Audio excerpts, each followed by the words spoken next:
궁금했던 세계의 반응, 글로벌 리플, 글리 시작하겠습니다. 여러분은 옷을 살 때 주로 어디에서 구입하시나요? 직접 가서 구매하시는 분들도 계실 거고, 온라인으로 사이즈만 확인한 후에 구입하시는 분들도 계실 거예요.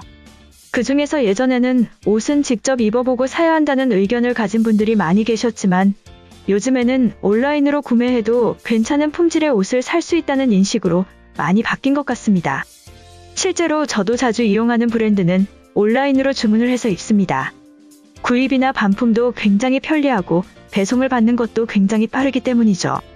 우리나라에서 빨리빨리 문화가 이런 점에서는 정말 좋은 것 같습니다. 택배 배송이 하루 만에 거의 대부분 완료가 된다는 점도 있지만 애초에 배송 직전까지의 제품 포장이 빨리 되기도 한다는 뜻인데요. 이렇게 발전되는데 재고 관리에 고도화된 기술이 들어갔습니다. 원래는 사입삼촌이라고 불리우는 도매 의류의 주문 배송을 대행하는 중간 상인 역할이 수없이 많았지만 요즘에는 인공지능과 빅데이터를 통해 도매상과 소매상의 자연스러운 연결을 도와주게 된 것입니다. 하지만 단순히 기술적인 발전이 아니라 여기에 외국인들이 보고 깜짝 놀란 것이 있는데요. 새벽 시장은 종종 관광 온 외국인들에게 신선한 볼거리를 주곤 하는데요. 모두가 잠든 새벽의 활력을 느낄 수 있을 뿐만 아니라 수없이 많은 옷들도 구경하고 운이 좋으면 저렴하게 구입할 수도 있기 때문이죠. 그런데 외국인들의 눈에는 다른 것들이 눈에 띄었다고 합니다. 바로 바닥에 수없이 깔려있는 포장 박스들인데요. 요즘에는 사입삼촌을 대신해서 어플을 통해 도매 주문을 넣어두면 도매상은 소매상들의 물건들을 미리 검수를 하고 포장을 한 후 바닥에 펼쳐놓습니다. 그러곤 소매상이 자신의 것을 찾아다니면서 알아서 픽업을 해가는 것이죠. 또는 펼쳐져 있는 포장들을 뒤로 하고 비집고 들어가서 쇼핑을 하는 사람들도 있습니다. 지금 상상을 해보면 이상할 것 하나 없는 모습인 것 같은데요. 외국인들의 입장에서는 가져가기 편하게 포장까지 모두 해놓고 펼쳐놨는데 가져갈 생각도 없고 자기 것을 찾아서 이리저리 움직이는 것도 신기하고 일반 손님들도 포장된 물건에는 관심 없이 자기 할 일만 하는 것도 특이하다고 합니다. 그것도 그럴 것이 말 그대로 빠르게 가져가기 편하도록 상호 이름을 간단히 적고 손잡이까지 만들어두어 그냥 후딱 들고 갈 수는 있습니다. 그런데 소매치기에 대한 위험이 항상 도사리고 있는 외국의 입장에서는 너무나도 좋은 먹잇감이라고 생각할 수밖에 없겠죠. 우스갯소리로 가방을 뒤로 매면 남이 거, 옆으로 매면 우리 거, 앞으로 매야 내 거라는 말이 있죠. 뒤로 매면 지퍼까지 열어서 가져가기 때문에 만들어진 우픈 말입니다.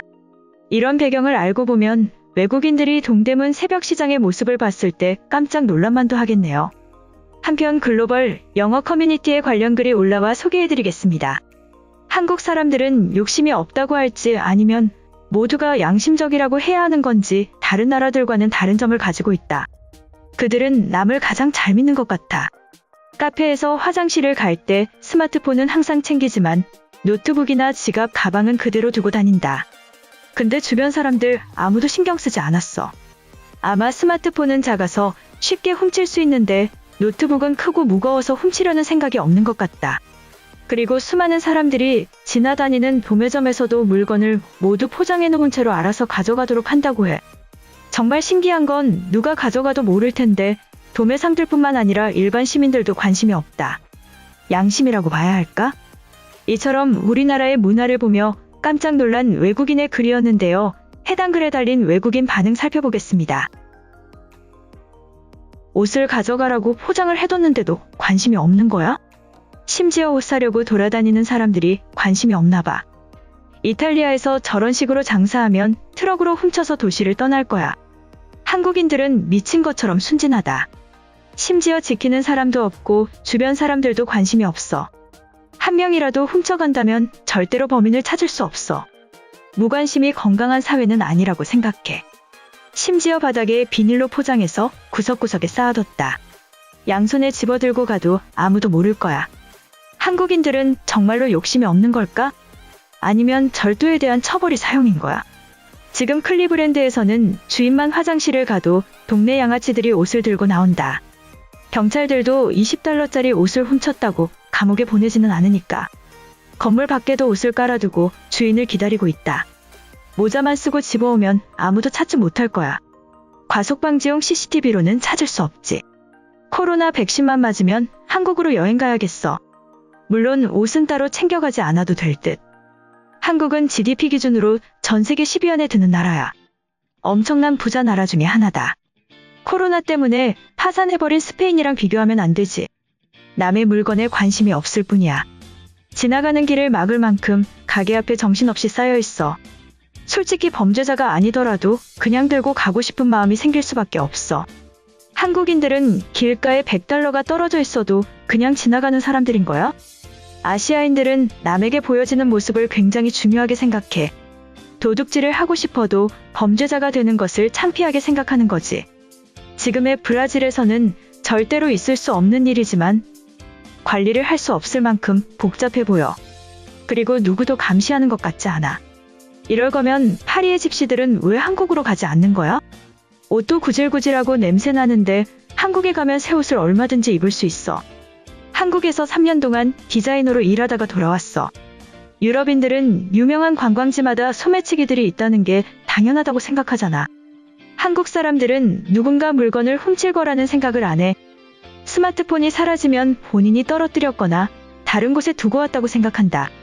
원래 범죄자들도 처음에는 착하고 순수해. 한 번, 두 번 선을 넘다 보면 거칠게 변하는 거야. 계속해서 내 지갑에 손대는 사람이 누군지 찾아내면 10배로 토해내야 될 거다. 솔직히 가져가라고 포장해둔 거잖아. 포장 안에 위치 추적기가 있지 않다면 주인이 제정신이 아닌 거야. 재고랑 매출 관리가 제대로 안 되고 있는 게 분명하다. 뉴델리에서 저런 식이면 20분 안에 빈털터리가 될 거야. 한국이라고 천사들만 사는 것은 아니잖아. 5년 전에 서울이랑 부산으로 박람회에 참가한 적이 있어. 정말로 영국인들이 생각하는 것보다 5배는 부자처럼 살고 있다. 내 친구는 한국 얘기를 하면 아직도 핵폭탄이랑 가난만 얘기한다. 심지어 BTS는 일본인이라고 알고 있었어. 저기서 커다란 봉지 한 개만 들고 오면 1년 동안 옷을 살 필요가 없을 거야. 산타클로스가 들고 다니는 선물같이 보여. 도대체 어떻게 도둑이 없는 거야?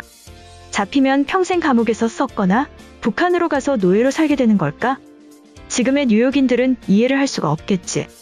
내가 먹던 샌드위치도 달라는 노숙자들이 득실거린다. 이제 곧 여름이 되면 거리에서 넘쳐나겠지. 한국은 인구도 적고 빈부격차도 미국 수준은 아닐 거야. 사진을 찍은 사람들이 모두 경찰이나 경비원들이겠지. 내가 알고 있는 중국인들은 돈에 환장하고 무슨 짓이든지 하는 놈들이야. 한국은 중국이랑 거의 뿌리가 같은 나라야. 특별히 뛰어날 리가 없잖아. 대학교 한국인 친구들은 패션에 관심이 많아. 돈이 없어도 가능한 핫하게 입고 싶어 한다. 저런 매장에서는 욕구 조절이 안 될 것 같은데 어떻게 바닥에 널린 옷들에 관심 없는 척을 하는 거지? 이번 영상은 여기까지고요. 제 영상이 도움이 되셨거나 세계 속 반응 더 보고 싶다 하시는 분들은 구독과 좋아요, 알람 설정까지 부탁드립니다. 다음에 또 봐요. 안녕.